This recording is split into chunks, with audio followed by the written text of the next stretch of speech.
Headlines प्रायोजक राजयोग paints, आनंद तुमचा, रंग आमचा.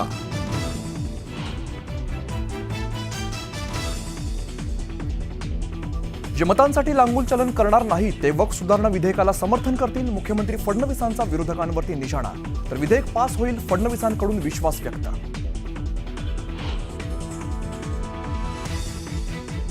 वक्फ विधेयकाच्या चर्चेदरम्यान लोकसभेत दोन्ही शिवसेनेत जुंपली. ठाकरेंच्या खासदारांना हिंदुत्वाबरोबरच हिंदूंचीही ॲलर्जी. खासदार श्रीकांत शिंदेंचा हल्लाबोल.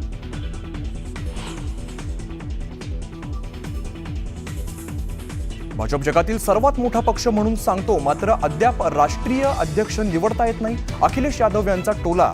तर आमच्या अध्यक्षांची निवड एकाच कुटुंबातील 5 सदस्य करत नाहीत. अमित शहांचा पलटवार.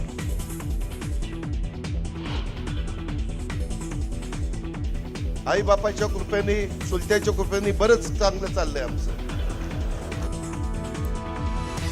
जाहीर सभेत अजित पवारांच्या कार्यकर्त्यांना संबोधित करताना सूचक विधान.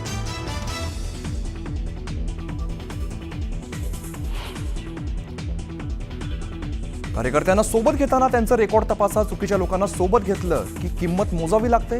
तर चुकीचं वागणाऱ्यांना मी वाचवणार नाही. अजित पवारांची कार्यकर्त्यांना तंबी.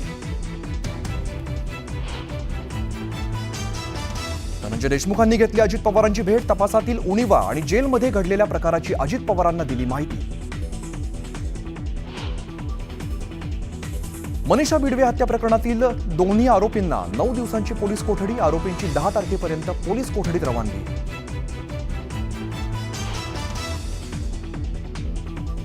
पुणे शहरात पुन्हा कोयता गँगची दहशत. येरवडा पोलीस स्टेशनच्या हद्दीतील अनेक घरांवरती कोयत्याने वार. परिसरात भीतीचं वातावरण. चिपळूण गुहागर मार्गाजवळ बेकायदा उत्खनन. महसूल खात्याचं मात्र सपशेल दुर्लक्ष. नागरिकांमध्ये संतापाची लाट.